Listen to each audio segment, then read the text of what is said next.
Trastornos de la hemostasia secundaria. En general, esto ya tiene que ver con los factores de la coagulación, ¿claro? En los cuales hay alteraciones y se producen principalmente hemorragias profundas, ¿claro? Pueden ser también superficiales, muy similar a un trastorno de la hemostasia primaria, hematomas y hemartrosis atraumáticas, ¿ya? En el fondo es una de las causas de hemartrosis de rodilla sin trauma. ¿Mm? Los diagnósticos a cabo, las causas, son las hemofilias, claro, que son enfermedades ligadas al cromosoma X que se presentan solamente en hombres, ¿ya? Son recesivas y ligadas al cromosoma X. Existen las hemofilias A, B y C, donde la A es el déficit del factor 8 y es la más frecuente de todas.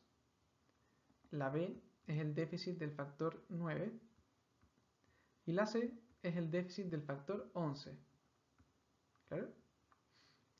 El estudio de esta enfermedad se hace principalmente con un hemograma inicialmente para descartar un PTI siempre y con pruebas de coagulación en las cuales voy a tener alterada el TTPK. TTPK o TTPA va a estar prolongado. Por eso a veces es difícil diferenciar una enfermedad de von Willebrand, por ejemplo, con una hemofilia, porque ambos pueden tener el TTPK prolongado, pero la hemofilia va a tener más frecuentemente hematomas a repetición, ya musculares profundos, o hemartrosis. El von Willebrand en general sería traumático. Por otro lado, si es que el caso es muy inespecífico, vean el sexo del paciente, porque si es femenino es un von Willebrand, ¿ya? Ya que esta enfermedad, la hemofilia, como les dije, se presenta solamente en niños, ¿ya? O en hombres. Es incompatible con la vida en caso de mujeres, ¿claro? Bueno, puede haber algún caso por ahí con vida, pero es poco frecuente. La conducta frente a una hemofilia corresponde a la suplementación del factor que le hace falta al paciente. Es decir, si le falta el factor 8, habría que darle ese factor. Antiguamente se daba crioprecipitado, pero es mucho en realidad. Actualmente se dan liofinizados del factor faltante. Del factor faltante.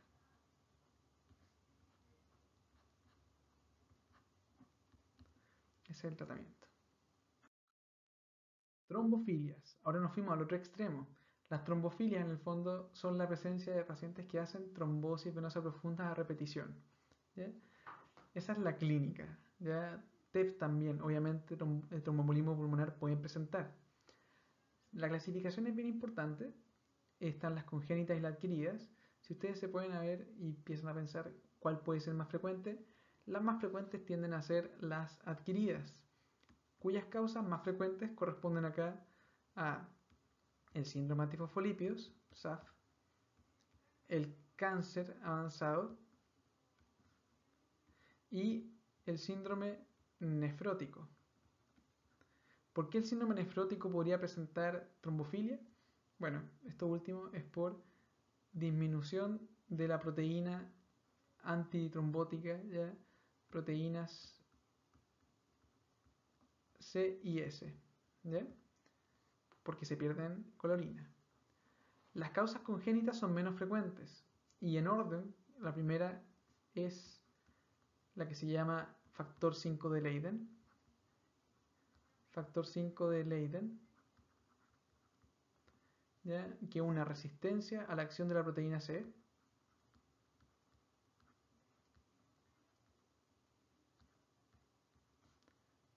A proteína C. En segundo lugar tenemos el déficit congénito de proteína C y S. En tercer lugar está el déficit de antitrombina 3.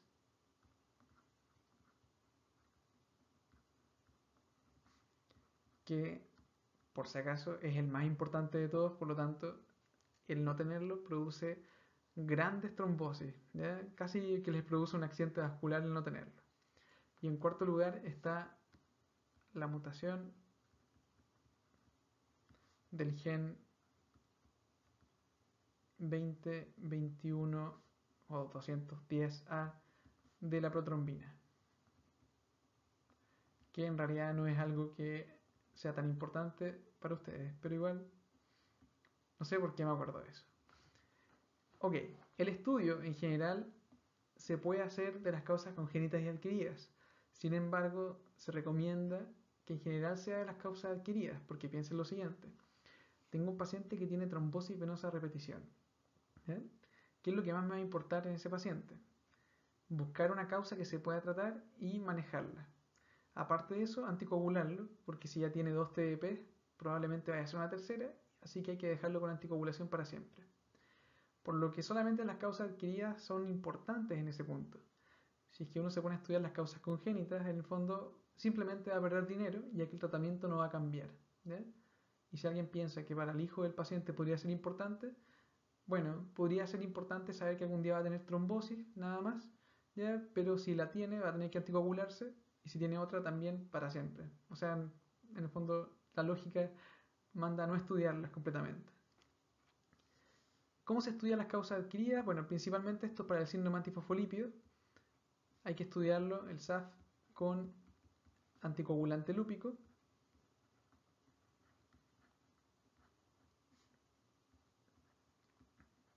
Claro. Anticardiolipinas o anticuerpos anticardiolipinas. BDRL. ¿Ya? De más estaría también pedir un ANA, por si acaso. ¿Ya? Y estudiarlo como un lupus también. Y la conducta es el tratamiento de la causa. Por ejemplo, el antifosfolípido se maneja con corticoides más con corticoides, más es decir, antitrombóticos, nada que ver, anticoagulantes. ¿Ya? En el caso del cáncer, manejo de la causa y mediante tromboembólicas, anticoagulantes, si que es necesario. Síndrome nefrótico se maneja principalmente con antiproteinúricos, heparinas, ya de bajo peso molecular. Y la anticoagulación, finalmente, el tratamiento de elección para estos pacientes que hacen trombosis a repetición. Coagulación intravascular diseminada. Ya. En este caso, en el fondo, tenemos como varias causas que pueden provocar esta enfermedad, correspondiendo a síndrome de respuesta inflamatoria sistémica, ¿ya? Sepsis severa, pancreatitis, grandes quemados pueden presentarlo, distintas púrpura, el PTT puede presentar esto, ¿ya? El HELP en el embarazo, etc. Muchas causas. La clínica es lo que llama un poco la atención, recuerden las leucemias también. Clínica va a ser caracterizada por una trombofilia asociada a un trastorno de la hemostasia. Porque por un lado estamos consumiendo todos los productos de la coagulación y plaquetas en algunos lados, provocando grandes trombosis, pero en otros lados estamos perdiendo, ya como tenemos tan pocos productos de la coagulación, tenemos hemorragias. Claro, entonces una mezcla. El estudio acá se hace con el hemograma, donde vamos a encontrar típicamente disminución de las plaquetas, pruebas de coagulación, donde vamos a tener prolongación de las pruebas, prolongación de TP, TTPK, y el fibrinógeno, que nos va a marcar acá 6D cuando es menor a 100. ¿Ya? Es como el examen para referirlo más rápidamente. El tratamiento en estos casos es el manejo de la causa, es decir, el manejo de la pancreatitis severa. ¿Ya? Y aparte de esto, se le puede dar plasma fresco congelado también, o habría que darle plasma fresco congelado para suplir los factores de la coagulación faltantes. ¿Ya? Transfundir plaquetas también si es que lo requiere, es decir, plaquetas menores a 50.000 en general se transfunden. Tratamiento anticoagulante oral, bueno, los fármacos utilizados en general son el acenocomarol, la warfarina, acá. Los objetivos tienen que ver con el manejo del TP, tiempo de protrombina, que no se puede medir simplemente con segundos o con el índice normalizado, ¿ya? O la normalización internacional, ¿ya? O se llama Index International, International, no me acuerdo cuál era la sigla, pero el INR, ¿ya? INR, que en general va o debería estar entre 2 y 3 en casi todas las enfermedades. Sin embargo, en algunas, como las prótesis, el uso de prótesis mecánicas ya cardíacas, entre 2,5 y 3,5 en prótesis valvulares mecánicas.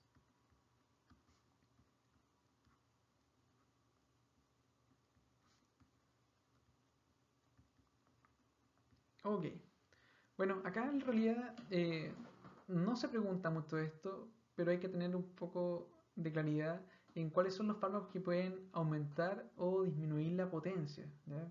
Esto en realidad es algo muy general. Por ejemplo, pueden aumentar la potencia el uso excesivo de alcohol, ¿ya? Obviamente puede ocurrir. Claro, también el uso de glibenclamida podría provocar aumento de la potencia del anticoagulante. Así que esas cosas en el fondo, si se usan por poco tiempo, ya podrían tener importancia. La amiodarona también, pero que en realidad como es un tratamiento que se usa a largo plazo, no va a provocar tantas complicaciones, al igual que los antimicóticos. Ahora, fármacos que disminuyen la potencia, en general va a ser también el uso crónico de alcohol. Si yo tengo alcoholismo crónico, también, recuerden, aumenta la potencia el uso agudo de alcohol, ¿ya? Pero el uso crónico disminuye la potencia. No es tan importante. La fenitoína, fenobarbital, son fármacos que producen disminución de la potencia, ¿ya? Otros anticonvulsivantes también o algunos antifúngicos. Yo sé que esto es bastante información y que en realidad no se pregunta, pero si algún día tienen pacientes o trabajan en el policlínico anticoagulante, sería importante tenerlos en el libro por lo menos y leerlos, ¿ya? O en el teléfono leerlos para cuando quieran indicar tratamiento anticoagulante. Finalmente, fármacos y mielotoxicidad. Esto es otro tema que la SOFAMED dice que hay que manejar. Recuerden acá que la clínica va a ir muy de la mano con el tipo de alteración que tenga. Es decir, la clínica puede ser asintomática, puede ser palidez, ¿ya? Si es que me producen anemia, perdón, sin acento, palidez, si es que tengo anemia, petequias, si es que me producen trombocitopenia,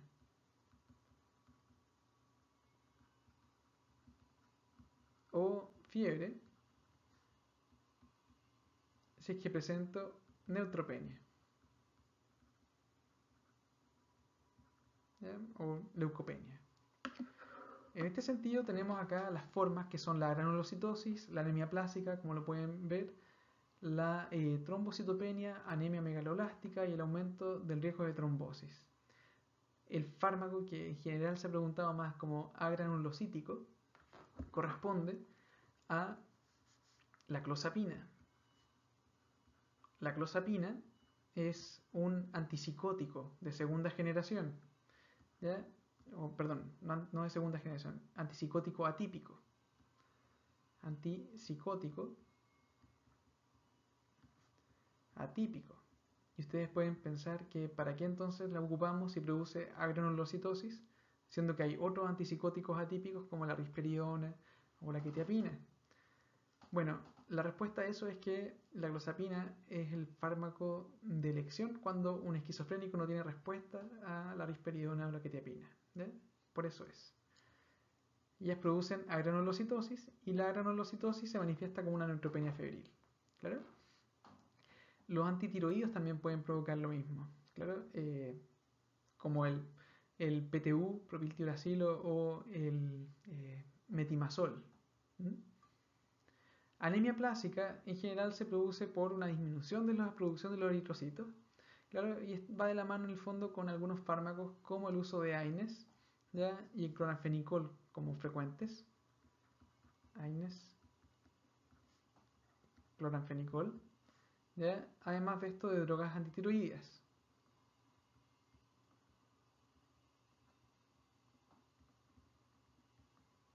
¿Claro? Anemia megaloblástica lo producen principalmente acá el uso de fenitoína, ¿ya? Y metotrexato. Metotrexato sería el que recordaría en este caso. Metotrexato.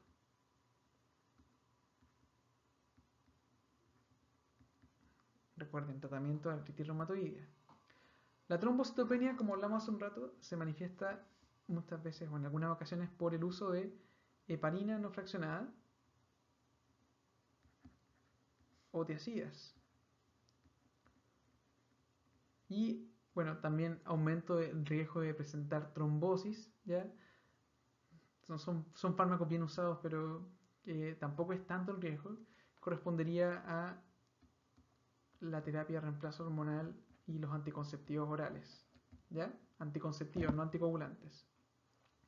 El estudio de cada una de estas debería ser con un hemograma en el fondo o con una biopsia de médula ósea, dependiendo de lo que estemos buscando, ¿claro? Así que esta ha sido la clase de hematología. Las preguntas de hematología en general han sido cubiertas en esta clase, las que se han preguntado por lo menos en los últimos años. Espero que le haya sido de utilidad y cualquier duda en el fondo o comentario constructivo, por favor, escríbame nada más al correo. Bueno, que estén muy bien.